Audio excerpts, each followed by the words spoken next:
currently run the country, then you're all in on Nikki Haley because she's, in effect, your puppet. So it's really interesting to see people's reaction to this campaign. And most telling of all, pretty much every permanent fixture in Washington is either supportive of Nikki Haley or isn't saying anything about it.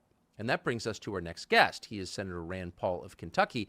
And as he assessed the presidential race, his reaction was the following. This is a paraphrase, but it's basically what he said. He said, I'm not exactly sure who I'm for. I know very well who I'm against. I'm against Nikki Haley. So against Nikki Haley that, on principle, not personal, that he announced a new movement called Never Nikki. Here it is. So I'm announcing this morning that I'm Never Nikki. And if you go to nevernikki.net, you can let her know that you're not a supporter either. I don't think any informed or knowledgeable libertarian or conservative should support Nikki Haley. I've seen her attitude towards our interventions overseas. I've seen her involvement in the military-industrial complex, $8 million being paid to become part of the team. But I've also seen her indicate that she thinks you should be registered to use the internet, that people posting ideas anonymously. I think she fails to understand that our republic was founded upon people like Ben Franklin, Sam Adams, Madison, John Jay, and others who posted routinely. For fear of the government, they posted routinely anonymously. So I'm announcing today I'm Never Nikki. You can go to nevernikki.net and sign up and show her that you're Never Nikki also. So it's one thing to find Nikki Haley distasteful, to acknowledge that she's a bloodthirsty feminist harpy who should be nowhere near power. Most reasonable people have reached that conclusion. But to start a website, Never Nikki, suggests a level of anti-Nikki commitment that's interesting and worth talking about. Senator Rand Paul of Kentucky joins us now. Senator, thanks so much for coming on. So let's start at the end.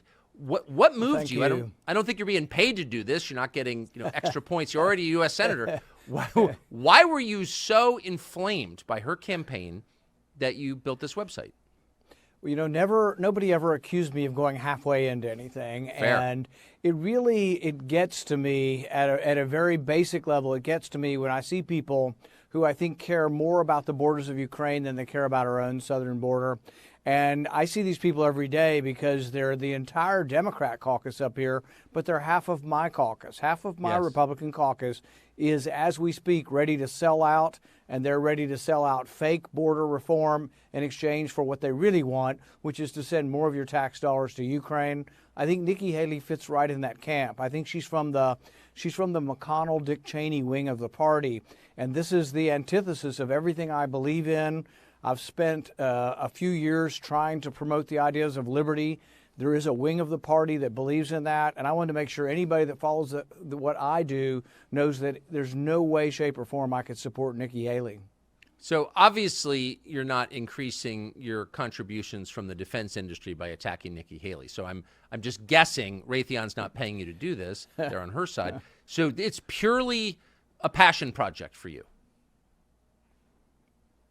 Yeah, and I think there are some things out there, and I've heard this both from people like Anthony Blinken, Secretary of State, as well as from McConnell's and others. Their argument, and it's similar to Nikki Haley's argument, is that war is good for our armaments industries. These are U.S. corporations, and this makes U.S. powerful to have these corporations have larger profits. And so really, they extol war with no concern, really. And I know it's not American soldiers, but people are dying over there. And by many estimates, well over 100,000 people have died.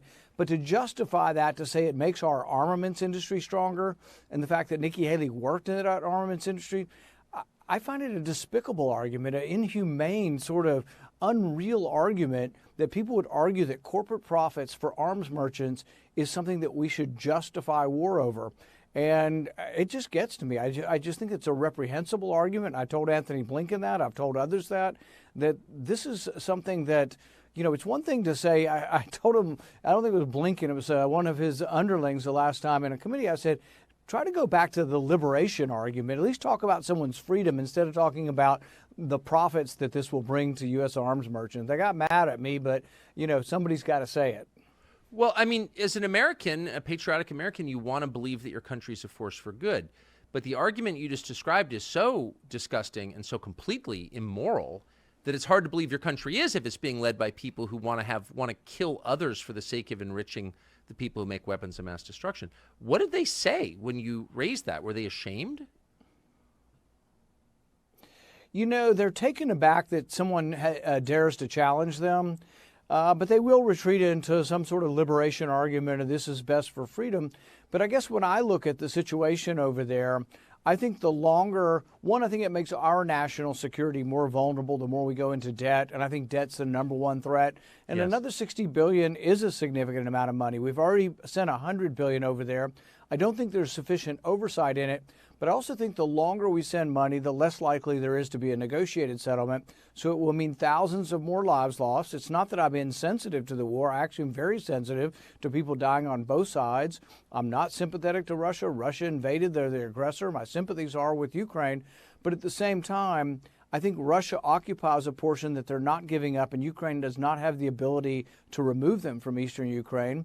The commander-in-chief of the Ukraine army said recently it's a stalemate. Zelensky's everywhere around the world. He's got time to be in Vogue magazine, him and his wife. He also has time to jet off to Argentina. And look, I'm fascinated by the new president of Argentina. I'd like to go too. But if I were in the middle of a war, I would think it might not be the best time to go to a post-election party all the way halfway across the world. But Zelensky, I really think that there are other problems here too. You know, if people talk about whether or not our aid should be conditioned, well, you'd think they talk so much about democracy, maybe it ought to be conditioned on that the country receiving the aid ought to have elections. You know, there are no presidential elections. They've been canceled. There are no scheduled elections in Ukraine. There also are accusations of oligarchs or wealthy people that have taken over state industries that are profiting directly by this. Some of our money's going to there was I think 60 Minutes showed like a women's bags, clothing and bag store getting grants from us, like small business loans to Ukraine. We're paying for their government workers. We're paying for their pensions, for goodness sakes. But this is something that Nikki Haley is all in on, and clearly the rest of the pack has separated themselves from her on this. And so it's a real division in the party. It's not it's not brand new. It's not Nikki Haley being brand new, but she's clearly in the McCain, Dick Cheney, McConnell camp. These are the big government Republicans. These are the people who never met a war they didn't love to be involved with, and they somehow think they're going to make the world or remake the world in our image, and they fail to, I think, acknowledge failure after failure after failure. And but I don't want a president, Republican or Democrat, from that wing of the party. So you noted that there are no scheduled presidential elections in Ukraine. There are scheduled presidential elections in Russia. Sorry, that's just a fact. We know that Ukraine has banned a Christian denomination. Russia has not. Okay. So at that point, you sort of wonder, like, all this liberation talk that we heard at the beginning, we're on the side of democracy against dictatorship. We're on the side of the country that banned a Christian denomination and canceled elections. Clearly, we're not on the side of democracy, obviously. So was it always about the money, do you think? Like, what is this exactly? What was the motive that drove our leaders to destroy, the global economy? The thing, it's somewhat perplexing. I think some of these people are like McConnell or McCain, who's now gone, are old cold warriors, and they've always seen things in terms of black and white. But they've never seen the possibility that there is an alternative future that could have occurred had we tried some relationship. So, for example, one of the things I promoted, and this was before the war, now nobody will listen to it at all, but even years before the war started in Ukraine, maybe not years, Crimea had already been taken back by Russia, but I had proposed at some point in time that we need more legislative exchange between Russia and the United States. They've banned 28 members of our Congress in response to us banning 28 members of their Duma from coming. And I had a simple amendment in our committee to try to say, why don't we exchange one for one? We'll get rid of 28 bans on their travel if they'll get rid of 28, and then we'll have at least some legislative interaction. And the hope is that maybe some young legislator comes over, and who knows, maybe they are of Putin's party, but maybe they are like Gorbachev, influenced by the West and want a better way and want better interactions. And by having them come here and see the wonderful, entertainment and, the culture and all the freedom, all that freedom buys over here and brings to us, that maybe they would be influenced and want that kind of society, a more open society in Russia. And I tried to pass it in committee, and the vote was 1 to 27. Yeah. You know, they can't even do anything small to try to have better relations. But instead, they put the thumb in the eye of Russia every day saying, we want Georgia, a nation right on their border, to be part of NATO. We want Ukraine to be part of NATO. And this was something, Kissinger wrote something in 2014, and he was really, I think, spot on this if we would have listened, or if the neocons would have listened. And it was that Ukraine should be a conduit between East and West, with a foot in the West and a foot in the East. And really, they should play one side off of the other to get a better deal. They already are sort of a conduit, and a lot of people don't realize this, and this is, to me, amazing. In the middle of this war where 100,000 people have died, do you know that Russia pays Ukraine a fee for the pipeline? Yeah. Natural gas goes right across Ukraine in the midst of a war, and Russia pays rental fee. And for most of this time, Russia has actually, there have been purchases of grain back and forth, and Russia has allowed that in the middle of a war. But Ukraine would have been better off not saying, but some of it at our behest, that they had to be in the West. They had to be part of the European Union. They have to be part of Europe. They have to be part of NATO. And it is provocative. It means our missiles, our troops will be stationed in and out of there. And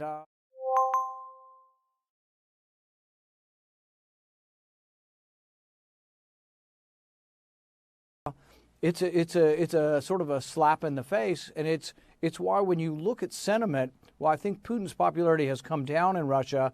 You know, a few years ago before the war started, he was probably at 90% approval because of most of the people being nationalistic. Now, I was not always and am not a huge fan of Putin, but I was a fan and am a fan of Gorbachev. He's dead now, but I met with him for an hour and a half. But the striking thing about the nationalism in Russia at the time is Gorbachev had about a 6% approval rating. You know, he was well into retirement. Putin's at about 90, and Stalin was at about 30% approval rating. So there is sort of a nationalism and a belief in more strong leaders in Russia. But it is also sad, but the only way you make it better, where they want a more open society like Gorbachev, I think, attempted to have, and the work on arms with Reagan, is that through example and through exchange and through trade and not through sanctions. Yes. Well, I honestly don't think most Americans have any idea what Russian society is like, because we're not allowed to know. There's no coverage of it whatsoever. So at some point, it would be nice to know what the actual truth is there. I want to ask you about COVID, because you've just written a book on it. But before I do, one last question about Nikki Haley.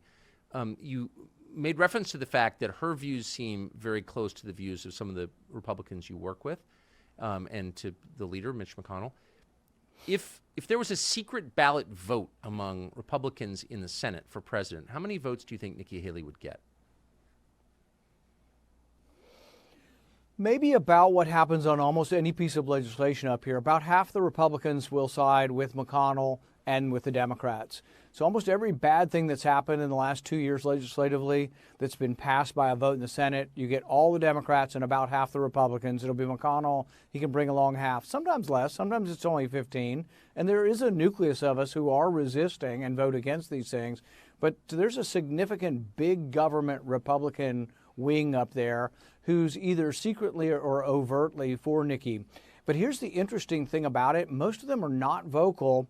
One, they may fear Donald Trump's wrath to a certain extent, but they also know that their popularity is such, and their popularity is so low, that the public endorsement by one of these candidates that are on that establishment big government wing is actually detrimental. The best way to tank Nikki Haley's candidacy is to let people know that she is endorsed by Mitch McConnell and big government Republicans, the Dick Cheney world, the John McCain world. And because they're not popular, they somehow can hang on, because there's the ability of incumbents sometimes to hang on despite their differences with the Republican base, but they fear the Republican base. And that's the one thing up there. They're really cocky and in private. They're all powerful, and they have the ability to slyly and craftily control the country, but they're dead. They live in dread fear of their voters, and they live in dread fear of their primary voters in particular. So we have more power if we chose to engage with it. We have more power to determine who represents us, but we don't adequately use it. And the power of incumbency is such that it blocks a lot of challenges as well. How did one state, one Commonwealth, Kentucky, elect a liberal like Mitch McConnell, and then you in the same state, both statewide? Like, how did that happen? How does that happen? You know, it was a confluence of good things. I mean, and a lot of things coming together. He endorsed my opponent, and he got 15 or 20 of the, the furniture of Washington on the Republican side to endorse my opponent. So I was heavily outnumbered. I was fortunate for a couple reasons. I was related to someone famous. My father had just run one presidential election, had gained a bigger national following. His following, many of them contributed. So I didn't have to rely on PACs, corporate money. Yep. All the corporate money goes to incumbents. It doesn't matter whether you're Republican or Democrat, but all of the corporate money goes to the establishment. McConnell had all that money go to my opponent, but I was able to raise, and back in those days in Kentucky it was a decent amount, about $3 to $4 million for the primary. It's what my opponent had. So I was on even keel with dollars raised. And then I think I did have some attributes that attracted voters. I went everywhere and spoke everywhere. And the interesting thing is I ran against the Republican establishment in the primary. This was shortly after the bank bailout, when all the Republicans were voting to bail out, these gazillion-dollar banks at the expense of the middle class. And it resonated. And I think sometimes people who are running and challenging Republicans are fearful that, if you attack Republicans, it won't be popular. Guess what? In the Republican primaries, it's more popular to attack the Republican establishment than the Democrats, because people that are in the know realize the Republican establishment is actually part of the problem. They know where the Democrats are, but our own party is part of the problem. Well, and it's such a betrayal. It's such a grotesque betrayal. That's how I feel, for sure. So I want to ask you about COVID. Speaking of betrayals, you've written a book called Deception, the Great COVID Cover-Up. What do you think was covered up about COVID? The fact that the U.S. government, at the behest of Anthony Fauci, funded it. The fact that they knew it was dangerous research and that they did not allow the research to go before the normal safety committee. See, we paused this dangerous research. They call it gain-of-function research, where you combine parts of two different viruses and you get a brand new super virus that has never before existed. It's brand new. It doesn't exist in nature. You have created it, which is an amazing thing, but not a good thing. When you create these viruses, there's a danger they leak out from the lab, but we had funded that. So between 2014 and 2016, people became very worried that scientists were now aerosolizing, taking a virus that was 50% lethal, like Ebola, that spreads by bodily fluids like AIDS, so it's not as contagious, just like sitting in a room, and saying, well, why don't we let's see if we can mix it with this other virus and see if we can make it aerosolized. They were doing that with the avian flu. The avian flu is deadly, but it mostly kills chickens, doesn't infect humans very well, but they're like, wonder if we can make the avian flu more infectious and see if we can transmit it through the air. And then they did. They did 8 targeted mutations, and so people freaked out. The whole scientific world did around 2012. 2014 to 16, they banned it, but during this period of time, Anthony Fauci continued to give exemptions to it.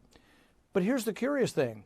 The research in Wuhan is going on during this time. We've been funding research in China for a long time, but we keep funding it during the ban. But we can't find records of how they got the exemption. We know it had to go through Anthony Fauci. He says approved all of this research. We can't find it. They won't give us the deliberations. They also set up a committee in 2017. They secretly reopened the door. No more ban, but there was a new committee, a pandemic safety committee that was supposed to review this. There's no way this research shouldn't have gone before the committee. And it didn't go before the committee. All of a sudden, it just, boom, it was getting done. So for 3 years, I've been asking, I want to see the deliberations that happened at the NIH. None of this is classified. It's just science research. It's now 5 years old. I want to see deliberations on how you made and who made the decision to fund the research in China. But I still can't get it. So there's an elaborate cover-up.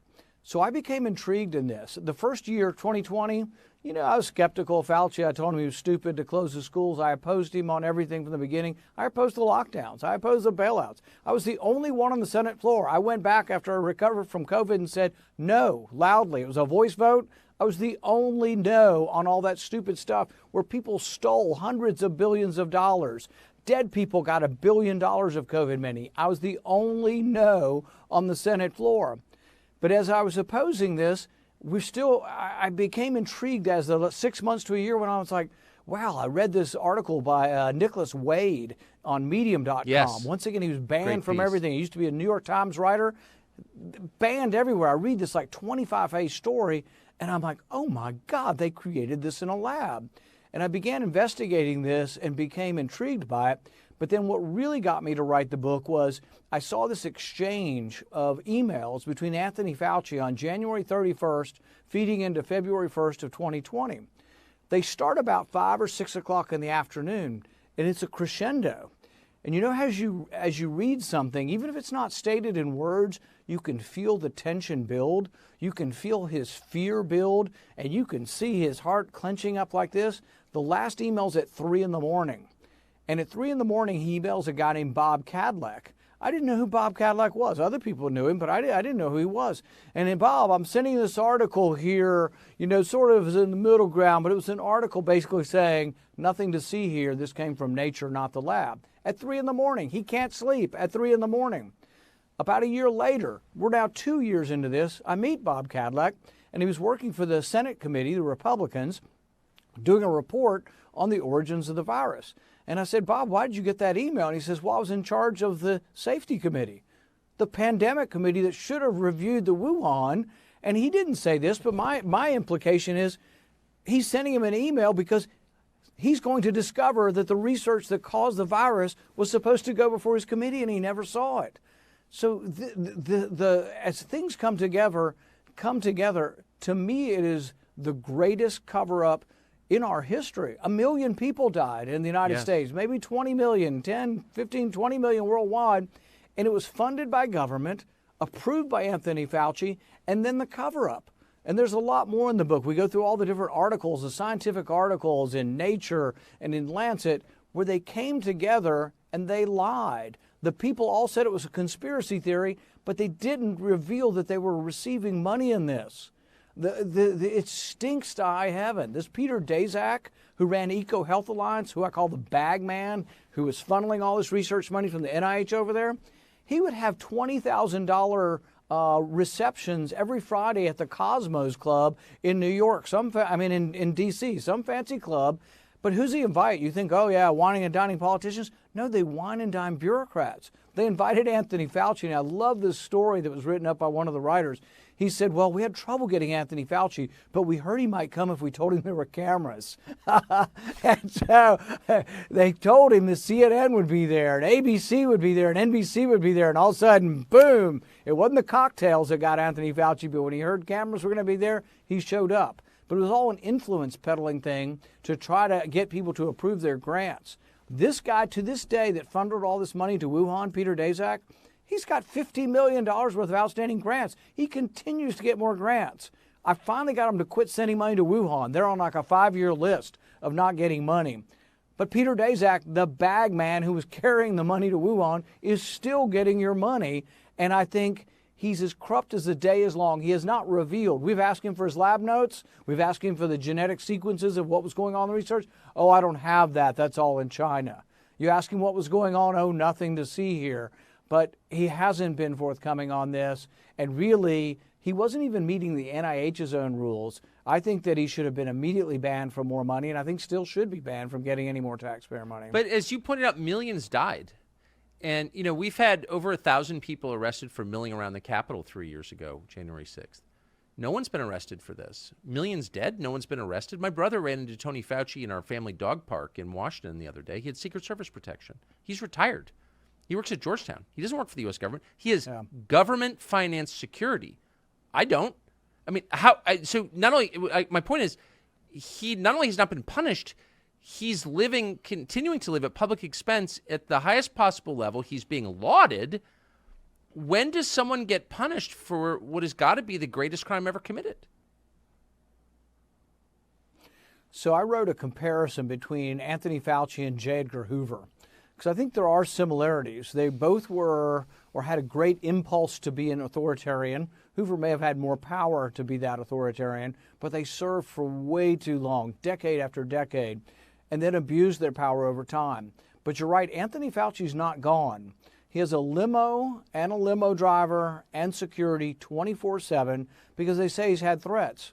Well, I had 34 threats once earlier this week, in a week. 34 threats in a week, including people who say know where I am on a certain day at home and they'll see me there. We can't arrest them. We know who they are because they don't say they're going to kill me. They just laugh and say, see you there. look around, I may be there. But nobody gives me special protection on that. We have our own now. We've had to hire our own, and I have people who work for me who are armed and policemen. I don't want anybody to think I don't have protection. We do have protection. But the thing is we're not sure that Anthony Fauci's not still being paid. We've asked whether he's being paid, and we've asked who's paying for his security. We do know that when he was active, he made between him and his wife was in charge of ethics. So if there was ever a problem with Anthony Fauci not being ethical, his wife would review the ethics, which I'm sure she was sure to tell him that if he was doing anything unethical. But their combined salary is about $800,000. His wealth went from $7 million to $12 million during the pandemic.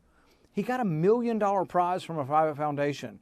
What kind of person, civil servant's allowed to take $1 million prize? Did anybody investigate whether the foundation has anything to do with pharma? We now have money going from the vaccine manufacturers to NIH. Moderna shares the patent. And you say, well, that's fair. The scientists at NIH did a lot of research. $400 million went from Moderna to the NIH. But my question is this. It may sound fair, but how can the NIH or any of these people be objective now in deciding whether we should have to take a vaccine because they got $400 million? Wouldn't that conflict you as far as deciding whether we ought to mandate that every 6-month-old get a vaccine? So it just never ends here. But Anthony Fauci lied to Congress, and the bottom line is he deserves to be in prison. If he'd have been a Trump supporter, he'd have been in prison long ago, because you're right, there are two sets of standards. And this is one of the things that's tearing the country apart, and I fear will lead to chaos in our country if it gets worse. And that is that people will come to believe that it depends on my ideology, not the color of my skin, right, but the shade of my ideology is what will get me in trouble. Really pretty overwhelming. Senator Rand Paul of Kentucky, I appreciate so much your coming on, and good luck with Never Nikki. Free speech is bigger than any one person.